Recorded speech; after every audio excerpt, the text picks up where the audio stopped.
Hello, હું છું જેનિસ પાનસુરિયા અને મેં સિમ્બા ઇન્સ્ટિટ્યૂટમાંથી ઈ કોમર્સનો કોર્સ કરેલો છે. હવે હું મારું હોનેસ્ટ રિવ્યૂ જણાવું તો શરૂઆતમાં તો મને ડિજિટલ માર્કેટિંગ, મેટા એડ્સ માટે થોડું બધું નોલેજ હતું, પરંતુ ઈ કોમર્સ માટે મને થોડું બેઝિક નોલેજ હતું. મારે તેની અંદર ડેપ્થમાં જવું. સિમ્બા ઇન્સ્ટિટ્યૂટમાંથી જ્યારે મેં ઈ કોમર્સનો કોર્સ જોઈન કર્યો, હવે આ લોકો કઈ રીતે તમને ભણાવશે, સ્ટડી કરાવશે. આમાં તમારે એમેઝોન, મીશો, ફ્લિપકાર્ટના ત્રણેય પ્લેટફોર્મ માટે બેઝિકથી લઈને એડવાન્સ માટેનું બધું જ તમને શીખવા મળશે. લાઈક કઈ રીતે તમારે લિસ્ટિંગ કરવી, કઈ રીતે તમારે એડ્સ ચલાવવી, પ્લસ તમારે કઈ રીતે બ્રાન્ડ બિલ્ડિંગ કરવી થ્રુ ઈ કોમર્સ.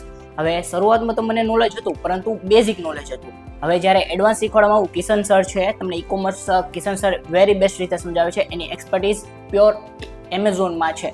હવે એમેઝોન થ્રુ તમારે કઈ રીતે આગળ બ્રાન્ડ વધારવી, મારો હોનેસ્ટ રિવ્યુ કહું તો તમને એક પોઈન્ટ, મતલબ કે કોઈ લિસ્ટિંગ છે, કોઈ પણ ક્વેરી છે, તમને ઇન ડેપ્થમાં જઈને તમને સમજાવવામાં આવશે. તો ઈ કોમર્સના બેસ્ટ એક્સપિરિયન્સ અને લર્નિંગ કરવા માટે તમે સિમ્બા ઇન્સ્ટિટ્યૂટનો કોન્ટેક્ટ કરી શકો છો. Thank you Simba institute and Kishan sir.